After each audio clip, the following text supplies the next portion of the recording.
নমস্কার বন্ধুরা, আমি আজ রান্না করব নিরামিষ পটল ভাপা। তো দেখতে থাকো আমি কেমন করে রান্না করি।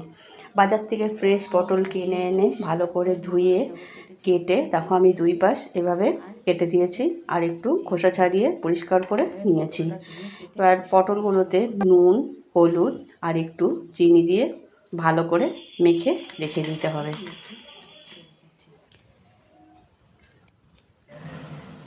আমি একটুখানি পনির গ্রেট করে নিয়েছি, 4 চামচ টক দই ফেটিয়ে নিয়েছি, আর জিরে, আদা, কাঁচা লঙ্কা, টমেটোর একটা পেস্ট বানিয়ে নিয়েছি।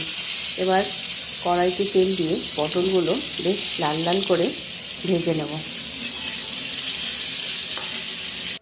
দেখো লাল লাল করে ভাজা হয়ে গেছে। এবার আমি পটল তুলে নেব। ওই তেলেই তেজপাতা, শুকনো লঙ্কা আর জিরে ফোড়ন দেব। এবার ওই মশলার পেস্টটাও দিয়ে দেব। নুন, হলুদ দিয়ে ভালো করে মশলাটাকে কষাবো। এই পর্যায়ে তেল ছাড়লে আমি ফ্যাটানো টক দইটা দিয়ে দেব।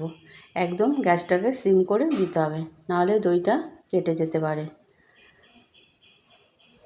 এবার আমি পটলগুলো দিয়ে দিলাম, আর একটু ভালো করে আবার কষিয়ে নিতে হবে।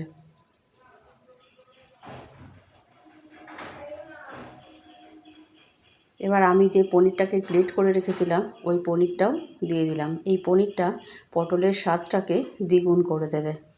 তো এইভাবে একবার পটলটা ভাপিয়ে তোমরা দেখতে পারো, অসাধারণ খেতে লাগে। নিরামিষের দিন এই আইটেমটা হলে আর কিছু লাগে না। আমার দেখো পটলটা কষানো হয়ে গেছে। এবার অল্প করে জল দেব। পটল এমনি নরম, আর আগে ভাজাতে মোটামুটি সেদ্ধ হয়েই গেছে। অল্প করে জল দিয়ে এবার একটু চাপা ঢাকা দিয়ে দেব। এবার চিনি দেব। নিরামিষ আইটেমে একটু তো চিনি দিতেই হবে। গরম মশলা গুঁড়ো দেবো। দেখো পটল থেকে কতটা তেল ছেড়েছে আর কি সুন্দর দেখতে লাগছে। তো আমার এই রান্নাটা কেমন লাগলো কমেন্ট বক্সে জানাতে ভুলো না। আরও নতুন রান্না দেখতে চাইলে সাবস্ক্রাইব করে পাশে থাকো। সবাইকে অসংখ্য ধন্যবাদ। টাটা।